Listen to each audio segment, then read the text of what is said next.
All right, so hi everyone. Good afternoon, good evening. Good evening, guys. Evening. Yeah, wherever you are. And welcome to our podcast. The Social Worker. And the Mentor. And so many of you may know, so I started a podcast, but I felt it needed that extra kick. You know, something was missing, you know, that va-va-voom. So you brought man in, innit? Right, I brought man in, right, yeah.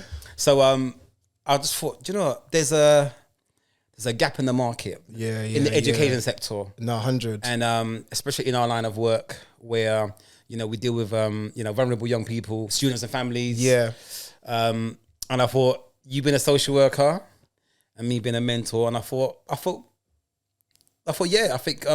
it'd be good of us to like come together, you know, do something a bit different, and fill a gap that needs to be filled, and just talk the real. I agree with you, because I think there isn't a podcast where you've got like a social worker and a mentor actually speaking. That's it. Do you know what I mean? Because there's a lot of issues, I think, you know, as professionals, a professional duo, that we can actually get to the crux. Do you know what I mean? And talk about. But, bruv, how comes you're not a social worker? You know what I've been telling you since I met you.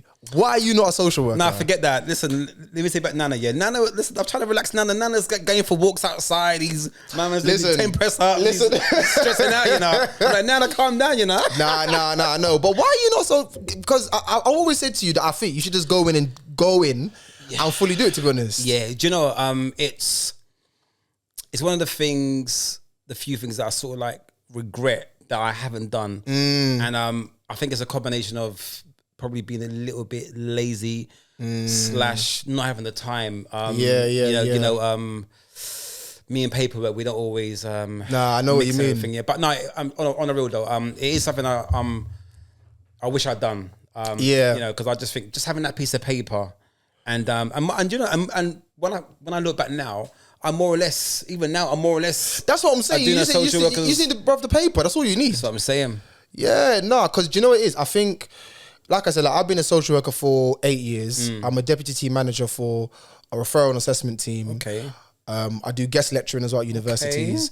And also I practice educator for students. Wait. I got to say, can you repeat that again? Let the people them know, you know. Come on, pick yourself so up, basically, I've been qualified for 8 years. Yeah. But I'm a deputy team manager for a referral and assessment team. Okay. I also do guest lecturing. So I go to universities, speak to students who are thinking of coming into social work, or letting them know, you know, what's actually like to be a social worker. Yeah.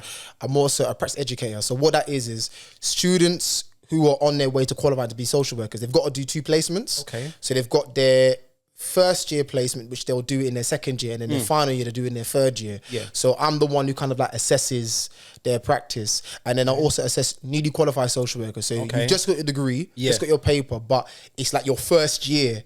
So obviously you need to have someone there to be an oversight to kind of make sure your practice is safe, because social work it's no joke, you know. Yeah, I know.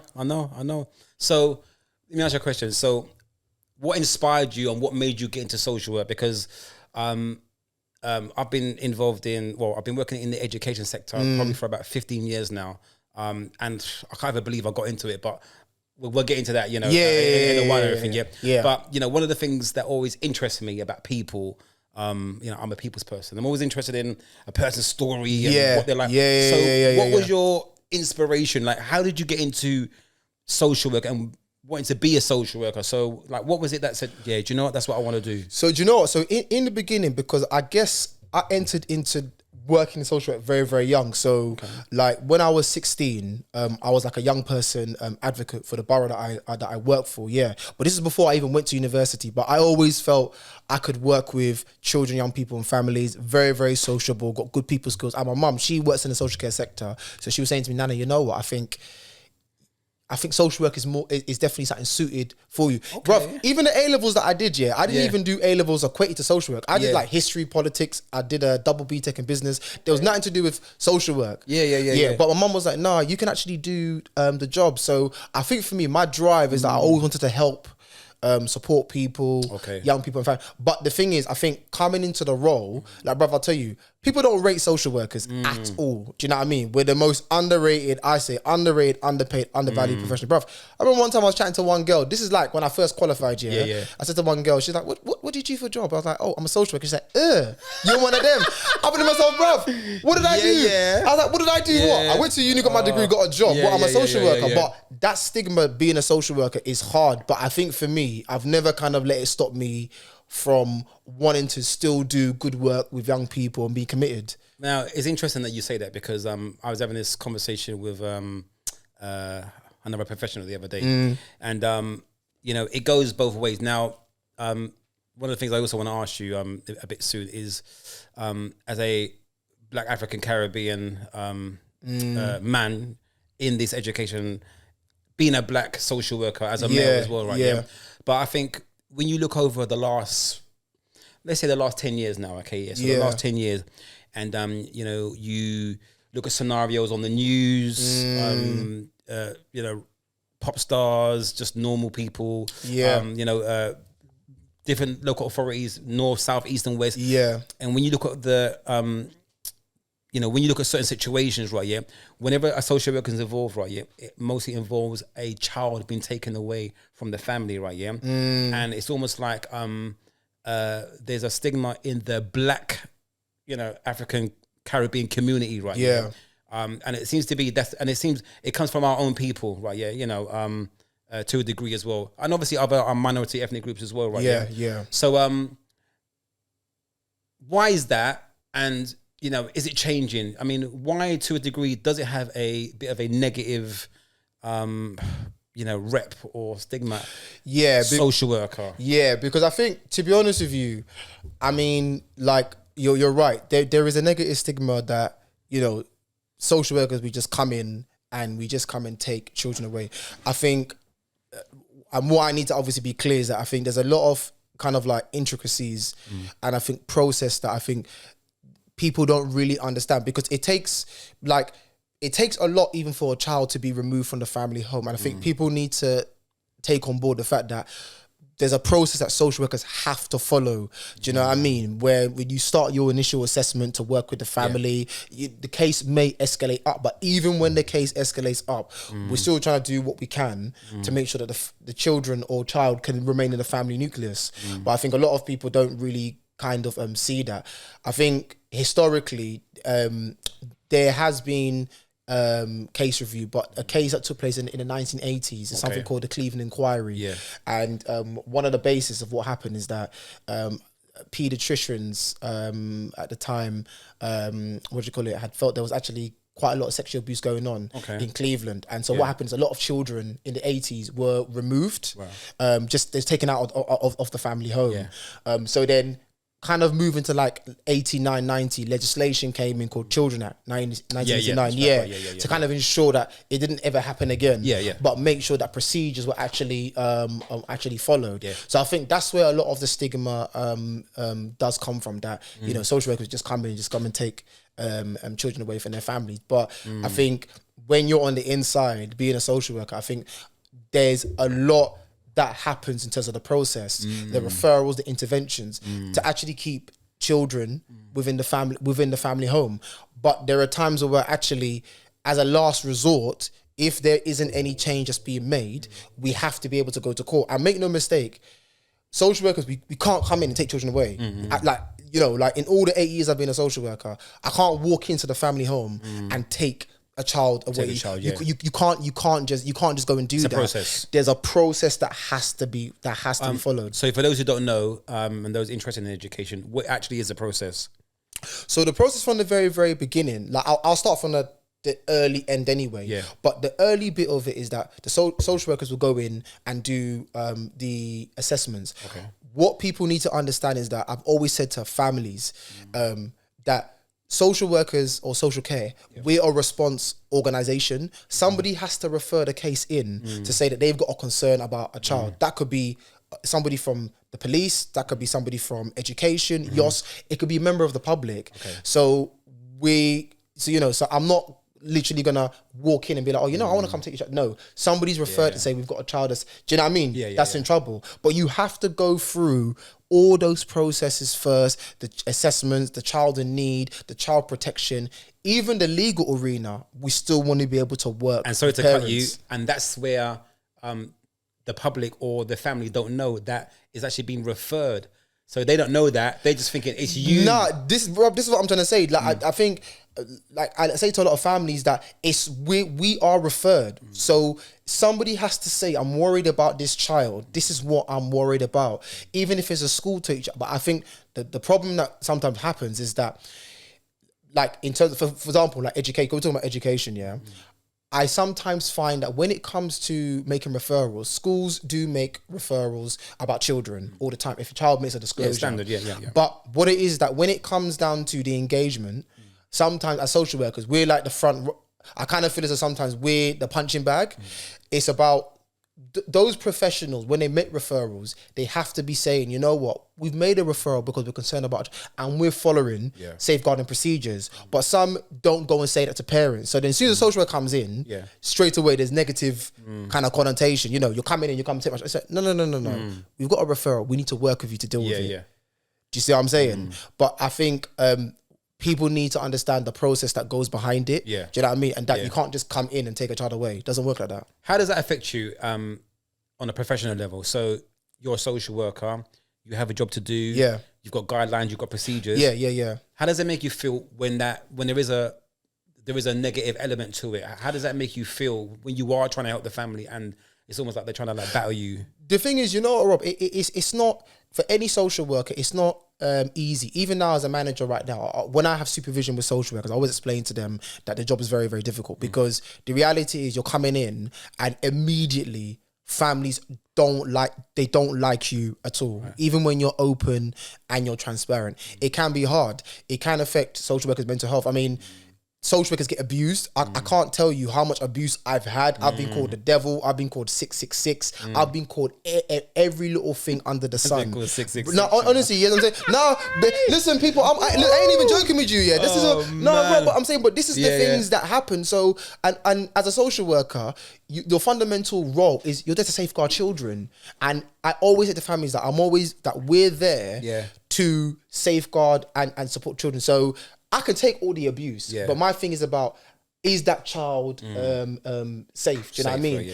And people don't really look at the fact that social workers, the amount of time, the hours we put in to work. I mean, when I called you the other day about one of those young people who was well outside the country. What time did I go and see him? 3 o'clock in the morning, from 9 in the morning, on one day, and I went to go see him 3 o'clock in the morning the following day. So when you rang me, I thought you went raving. That's what I went raving. Like, ringing me some early hours of the morning. Wasn't raving, nothing like that at all. So, but I'm saying, because I'm committed to children, for me, I will go anytime. Like, I've seen children early hours of the morning. I've seen children after hours, 8 o'clock, not getting home till 9, 10 o'clock. Do you see what I'm saying? So there's a lot of stuff that social workers have to deal with when it comes to and the negative connotation. And sometimes it's like, you know what? I just want to leave the profession. Do you know what I mean? I'm not saying me. But social workers are like, some social workers are like, you know what? Nah, I can't even be dealing with all this hassle and stress. I'll answer your question, right? Yeah. And I've noticed this, especially in local authority. Especially in local authority. There's a massive turnover of social workers leaving. Yeah, there is. Why is that? Rob, I'll be honest with you, man. Social workers' caseloads are high. Why? Are high because there's always, it don't matter where you go in the country, there's always a staffing issue depending on which local authority that you're in. Okay. But social workers can have up to 20, 30, 40 children. I remember 3 years ago, when I was a senior social worker, I had 40 children on my case. 40 children. Combination of child protection, child in need assessments, and I also had children who were also in care. Do you know what I mean? So when social workers leave for their own reasons, social workers leave because, Rob, the work is stressful. Yeah. Do you know what I mean? Social workers also have families to go to. Yeah. Do you know what I mean? So the work is stressful. You get into the office 9 o'clock. You know, you've got to deal with duty. If you're not got to deal with duty, you've got all your cases. You've got the backlog. Then you get new cases. So social workers leave because it's like, you know what? I mean, even down to the pay. Even though like social workers are in it because yes, you want to make a difference.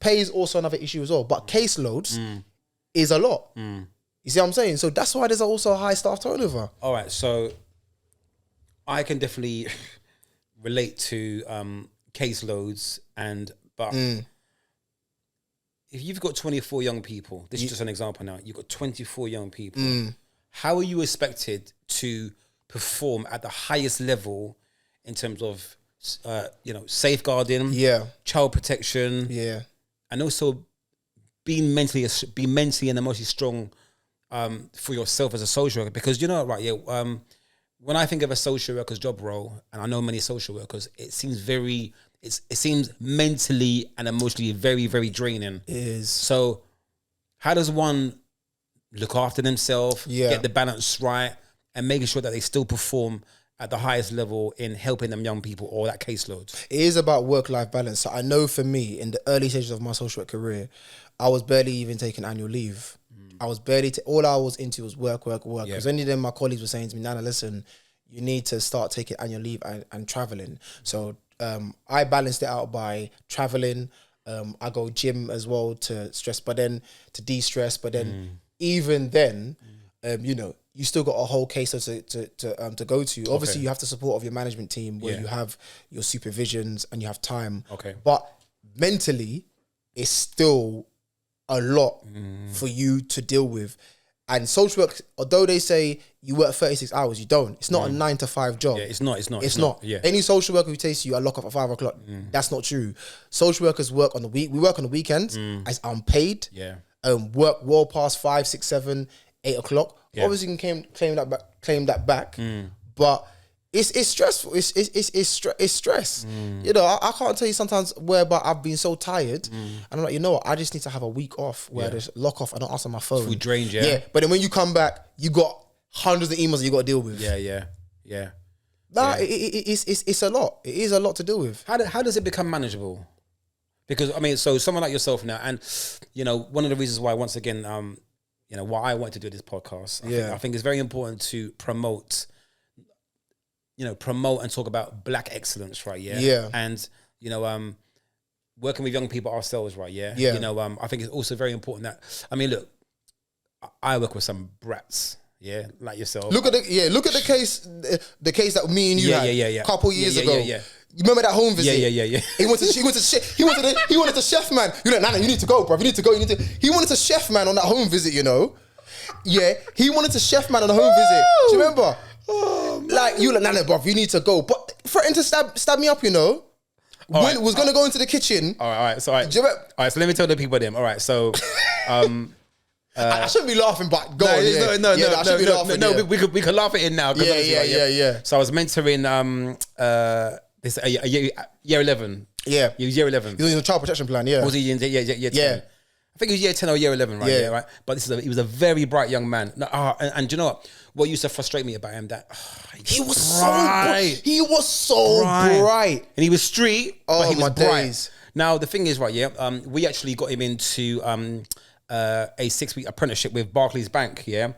But due to some form of paperwork or there was a lot of home issues at the time. He didn't turn up, right? Yeah. And he actually missed one of the exams to go because you got to do like a assessment, examination to go in that Barclays Bank apprenticeship, right? Yeah. Now at the time, what am I even talking about? Sorry, at the time, in year 10, that's it. In year 10, we put him through to do exams in year 10. And do you know how much work you put? Because that was before even I got the case. Yeah. Because I remember at the time when I met you, the only thing is, do you remember when I said I was sending you some hard email because I was like, I don't understand. Yeah. He when he was missing, he was only speaking to you. Yeah. And then I think the issue at the time was that. I think the previous social worker, social worker before me was saying, Robert's not talking. Robert's not telling me nothing.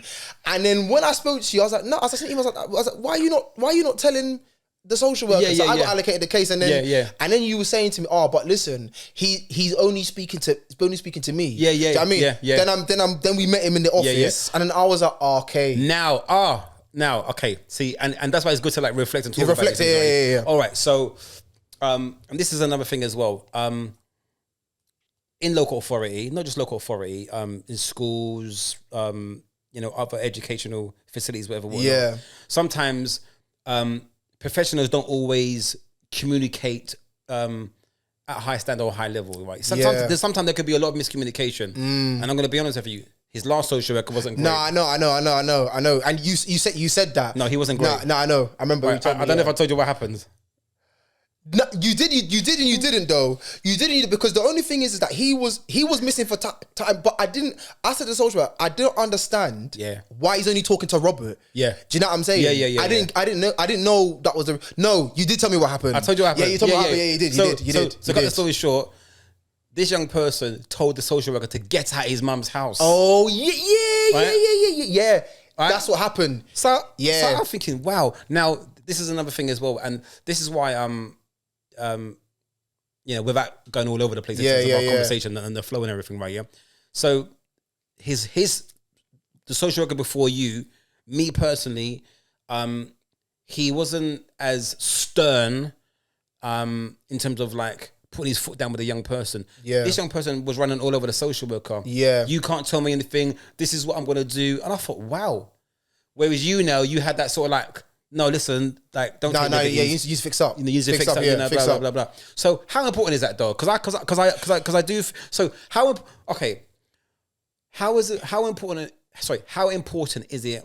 The role of a black social worker in 2022, especially what's happened over the last 3 years, COVID and knife crime and street crime. What? How important is that now? Do you know what it is? Yeah, it's very important, and the reason why it's important because social workers practice different. You know how I work because I've worked cases with you. Yeah. So the way that I've worked with young people, I've kind of said to myself, the way to work with young people, you can bring a young black male social worker, I can't work with young people like, you can't be too, you have to have procedure and manage risk. Yeah. But when you engage with a young person, you have to relate to the young person. 100%. That's what's worked for me. So when I see young people and I've met with them, like when I met him and I said to him, like, big man, like, what's wrong with, like, do you know what I mean? Yeah. So he knew I was no dickhead, isn't it? Talk, because I know you felt the previous social was detached from working with him, innit? Yeah. That's why I said, big man, like, bro, why are you going missing for? Do you know what I'm saying? But that's how I work with young people. So they know, all right, cool. This social worker here, I can level with him. So if you're like, so when he was shot in, I said it straight. And I see you out on road. I know you're shot in, because we would go and see him in the community because remember, he was hard to even see at home. But if you go out on the strip, he's there. And the good thing is my manager, she said to me, Nana, listen, you know what? The way you got to work with him, you got to work different. So I said to her, okay, fine. Let me go and see him on the strip, and I'll go and see him with Robert. And we used to go and see him and see him. That's how sometimes you have to work with young people. Yes. So being a young black male social worker, being a manager, it helps a lot because I think the way that I work with young, it's not like standard. Do you know what I mean? I work with a bit of street. That works for me, and I think young people who know, all right, cool. You know what? I can relate with Nana. I can relate with Robert. It works, but I still say to them at the same time, I've got procedures that I need to follow. Listen, like you're gonna laugh, My caseload, they call me Mr. Safeguarding, right? And listen, but I don't mind. No, but you know procedures. That's why. Because listen, I say to them, listen, if you tell me anything, right, that I'm not supposed to hear, listen, you know I gotta report that, right? Yeah. Right? And I make them know, Do you know what I mean? Right? Yeah, they bust a little joke every now and then, but it's just important that yes, I'm your big brother, father figure, mentor, whatever, whatnot, right? Yeah, but still safeguarding. I still have a job to do. Yeah, right. This is why you were working me. So if you run away, if you're in Bolton and you're not coming back for 4 or 5 days, and I know where you are, I'm telling your parents, that's and it. the police, so they know. They know, right? And I think the honesty and the upfrontness, has, maybe have a wonderful rapport with a lot of young people. Because I think sometimes you have to just tell them straight, No, you have to just tell them straight, like, this is it.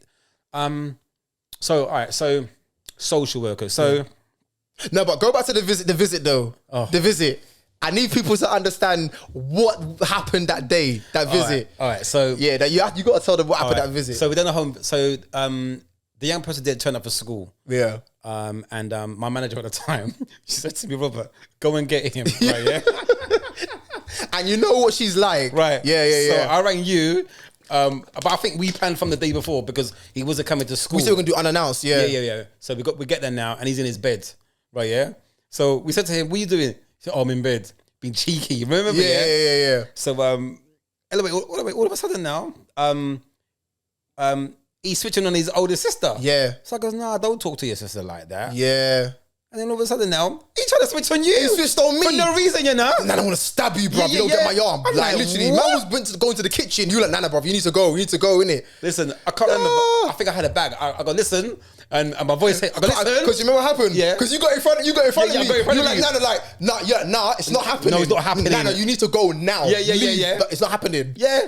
Because he was sitting there and he was adamant for about 10 minutes. Listen, if he doesn't go now, Yeah, I'm gonna do him. I'm doing him. But it was all talk. Yeah. All talk and everything, right? Yeah. Because he's quite tall and he's a bully as well. He was actually a bully, right? Yeah. Now he's cool, but he's a bully because he was tall for his age, right? Yeah. Yeah. He thinks that he can intimidate his age group and intimidate us, but you can't intimidate us. Yeah. I know.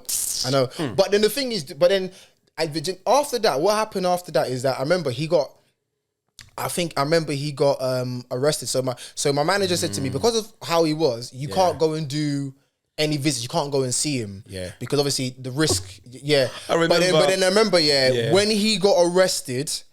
When he was in custody, I was the first person he called, and he was crying. Right. I remember he was crying. He called me from the custody suite. He was crying, and then I said to him, like, he's like, I really need you, like, I'm so sorry. But a week ago, you said that I said a week ago that you went to the chef me up, innit? But then I still went to see him. Yeah.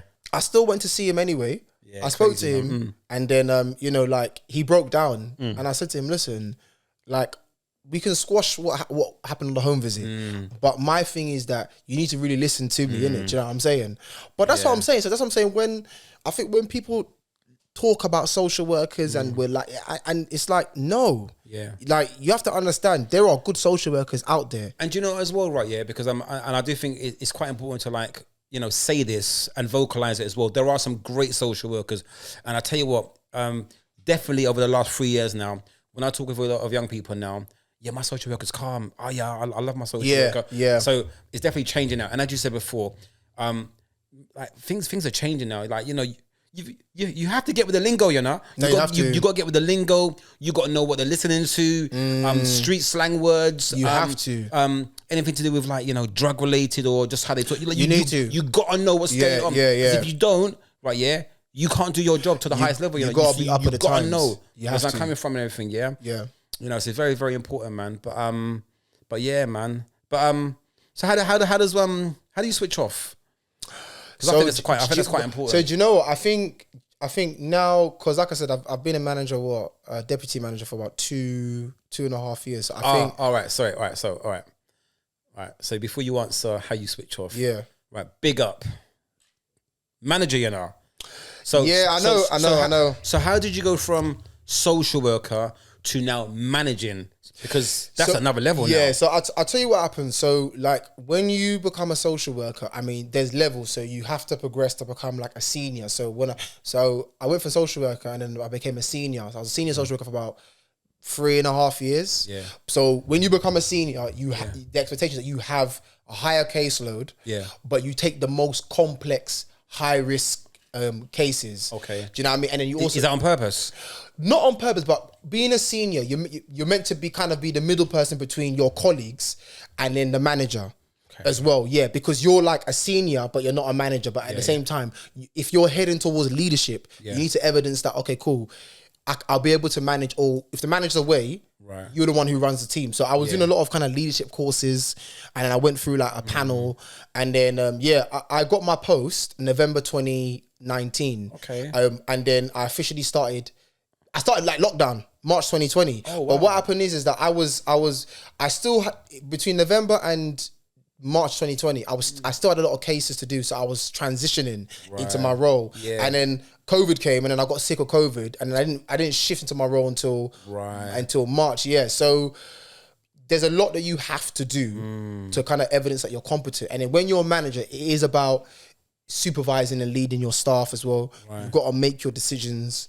You know, so it's a lot really. So I think now at the moment, being in a role for 2.5 years, I think I'm able to kind of see things differently because I don't have that kind of engagement with so as a manager, you're not going to go out in the field anymore. Do you know what I mean? So it's about what the social workers tell you and how you interpret the information and make your decisions. How do you know that they're performing in terms of, okay, are they actually helping this child in terms of like progression?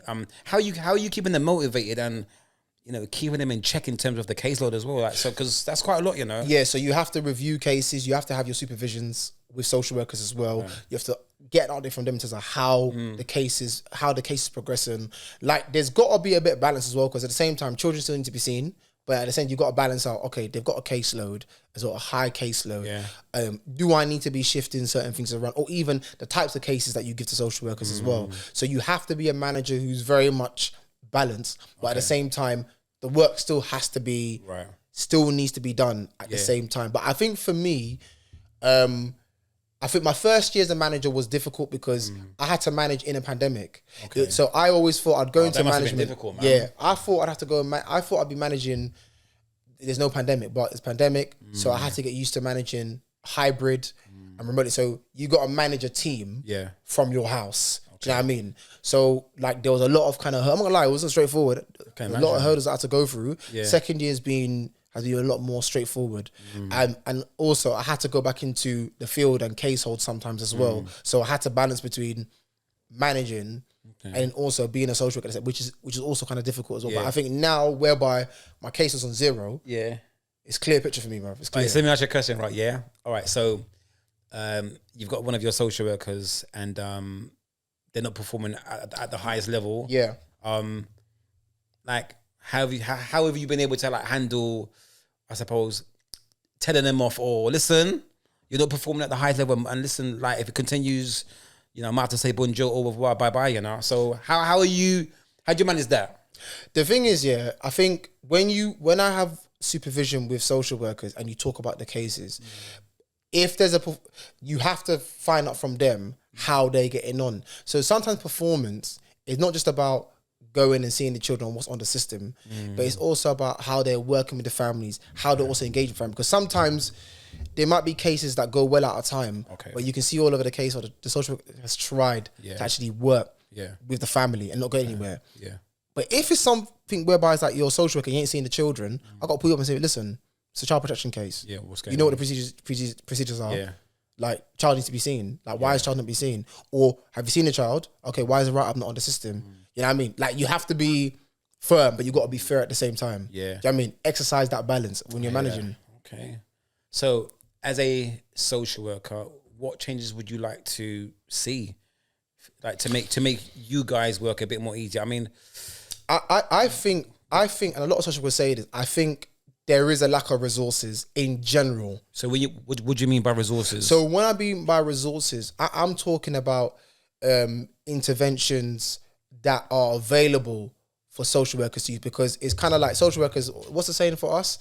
We're jack of all trades, master of none. Social workers are expected to do safeguarding, the housing, you know, all those kind of, that's what I'm saying. People don't realize that there's a social work, the whole social thing, you have to do all of it. But in terms of when working with families, the lack of resources or services being available to families, which will make social workers' lives a lot more kind of easier. Do you know what I mean? Like, I don't feel there's enough mentoring service out there for young people. So if you're a social worker and you're working with a young person who doesn't really want to engage or work with you, but you know what, they will do well with a mentor. It's like, I couldn't always refer cases, Rob, to you because I knew your capacity. Do you know what I'm trying to say to you? Like everybody would go and say, "Oh, Rob," but I'd be like, "Actually, no, I can't. I can't speak to Rob because like he's got so many young people there, but."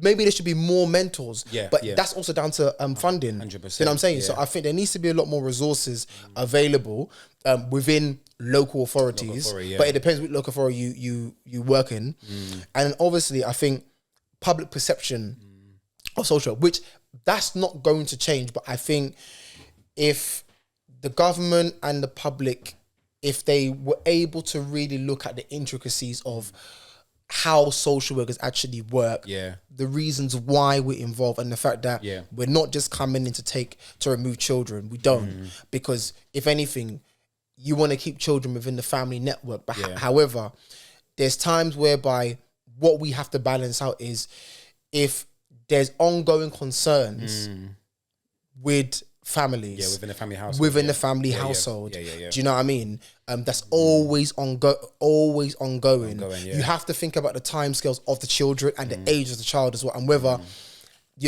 is there going to be some sort of change? Do you know what I'm saying? And so I think that's what kind of, for me, if perception was to change, it'd be like how social workers work. Okay. In terms of progression, how far can you go? Because I think what it is, people hear social worker, but you can actually progress to high level. So what are the, where do you start from? Where can you go next? Yeah, so like my role at the moment, I'm deputy. So my next stage is to go up team manager, but you can go as far as being a director of children's services. You can, but still be a social worker. Yeah, because you'll be but when you go higher up the ladder, your involvement with families dwindles. So like a director of children's services is not going to go out and go and do a home visit to go and see families. They're more corporate, dealing with the more corporate stuff. And the same with senior management. Team managers, like DTMs, like my role as a deputy, you might do because you're more middle management, but you can go as far up as you need to in the chain. But my only thing that I say to social workers when you progress is that when you progress up the ladder, don't forget your roots, or don't be detached from what's going on the ground. A lot of people say that. A lot of people say that. A lot of the big managers in local authority, as soon as they get, to maybe executives now, that they lose touch of. Sometimes they can. I think sometimes not all, but I'm saying sometimes they can become detached in terms of what's going on the ground. Do you know what I mean? And I think, fortunately for me, because I've still gone out. Like I said, I've done frontline child protection my whole 8 years being a social worker. So even as a manager, I haven't lost that thing. Do you know what I'm saying? Yeah. So, but you can go as far up as you need to. Yeah. But I definitely think, Robert, I think you need to go and qualify. No, I think you need to. Yeah, no. Do you know? I'm gonna. Even if you don't want to do child protection, you just have the piece of paper. I think you should go and do it because it's gonna add to what you've already got. No. It's Do you know? Like when I think about.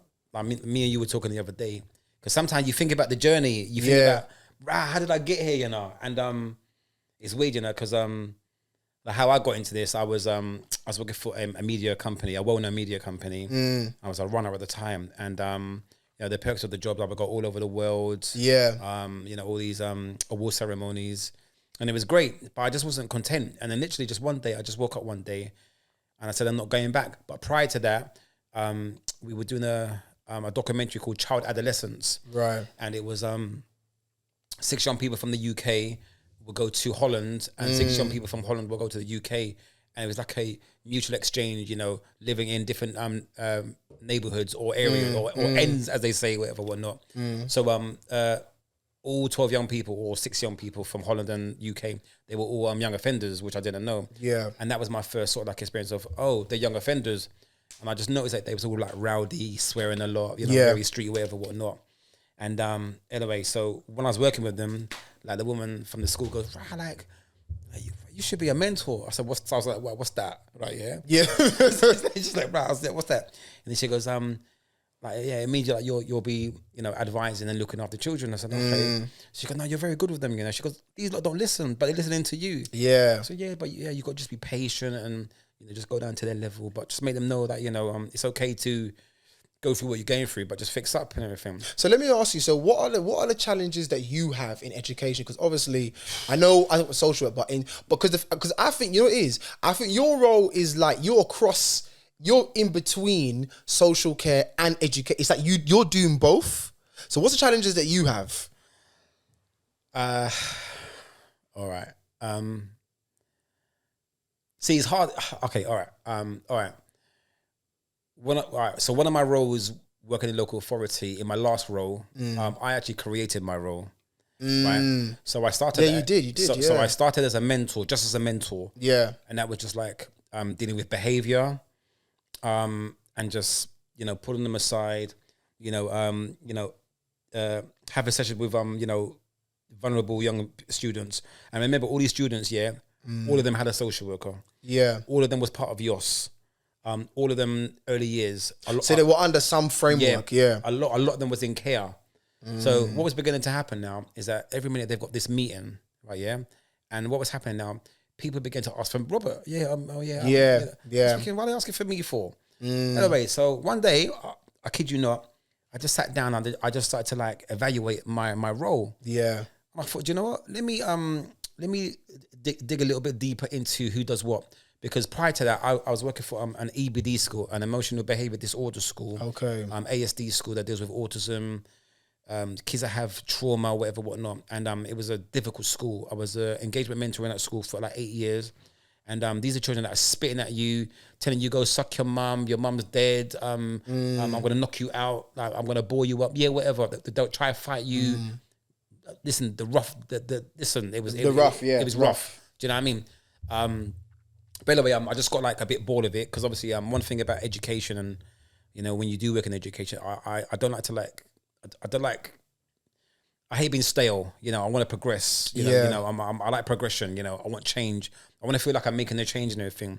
So so as I say, I created my role. So I thought, okay, I'm gonna like start to get to know social workers.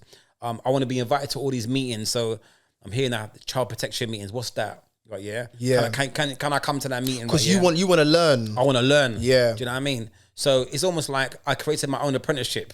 Yeah. And then within a year, they said, "Listen, you're officially the engagement mentor, right? Yeah. Yeah, no, it's good. And then what was happening?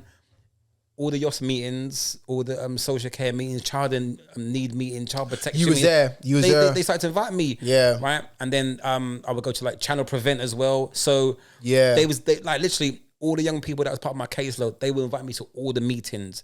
And I thought, wow. Yeah. And then I began to like take a real interest in the